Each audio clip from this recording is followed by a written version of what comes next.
निम्नलिखित में से सीखने की प्रक्रिया में शामिल है। राइट ऑप्शन डी उपरोक्त सभी। खाली जगह वो निकटतम वातावरण है जिसमें व्यक्ति रहता है। सूक्ष्म प्रणाली माइक्रो सिस्टम। राइट ऑप्शन ए। खाली जगह ने बहुबुद्धि का सिद्धांत प्रस्तावित किया है। Harvard gardener. राइट ऑप्शन ए।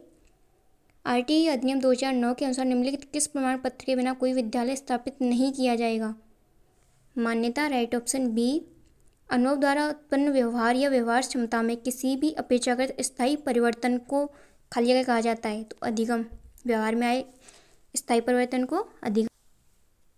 आरटीई अधिनियम 2009 के अनुसार प्रारंभिक शिक्षा का अर्थ है पहली कक्षा से 8वीं कक्षा तक की शिक्षा। राइट ऑप्शन ए।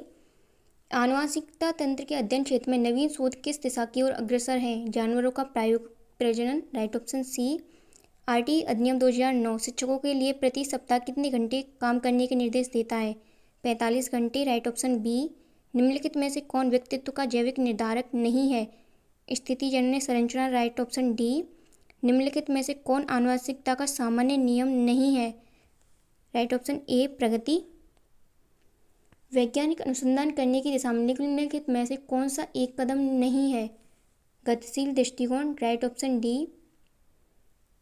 परीक्षण की खाली जगह का संदर्भ दो भिन्न अवसरों पर एक ही परीक्षण पर किसी व्यक्ति द्वारा प्राप्त लब्धांकों की संगति से है। यह है विश्वसनीयता। राइट ऑप्शन ए। बच्चों को मुफ्त और अनिवार्य शिक्षा का अधिकार किस अधिनियम के अंतर्गत आता है? तो आरटीई एक्ट 2009। राइट ऑप्शन ए 2009। शिक्षकों को मानसिक रूप से विक्षिप्त लोगों को निर्देश देते समय यह ध्यान रखना चाहिए कि वे अधिक व्यावसायिक कौशल सीखें। Right option B. पारितोषिक तथा दंड के माध्यम से सीखना है। क्रिया प्रसूत अनुबंधन स्किनर का सिद्धांत। राइट ऑप्शन सी।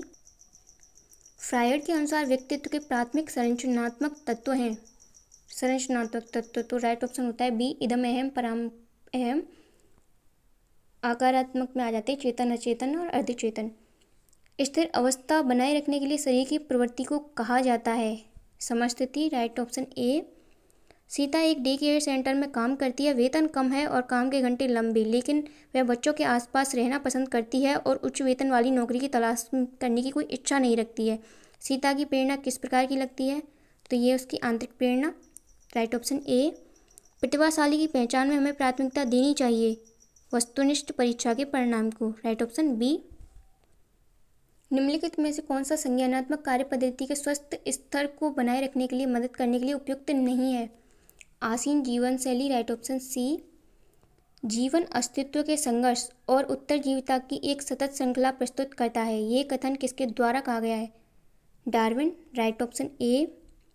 पियाजे द्वारा दिए गए संज्ञानात्मक विकास के सिद्धांत में निम्नलिखित में से कौन सा विकास का प्रमुख काल नहीं है? राइट ऑप्शन सी चक्रीय। जब कोई व्यक्ति सूचनाओं को संशोधित कर रहा होता है तो मस्तिष्क में चलने वाली मानसिक गतिविधि कहलाती है। तो मानसिक गतिविधि विचार, थिंकिंग। तो राइट ऑप्शन सी विचारण।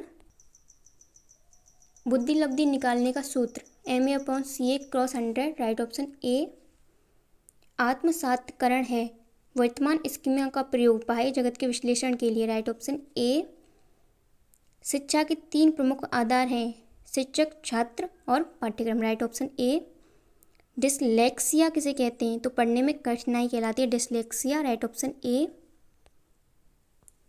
व्यक्ति को चित्रों की एक श्रृंखला दिखाई जाती है और उसे एक कहानी लिखने के लिए कहा जाता है। यह प्रक्षेपित तकनीक में प्रयुक्त किया जाता है।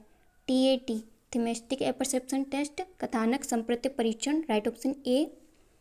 निम्नलिखित में से कौन सी व्यक्तित्व का आकलन करने के लिए एक व्यक्तिगत विधि नहीं है?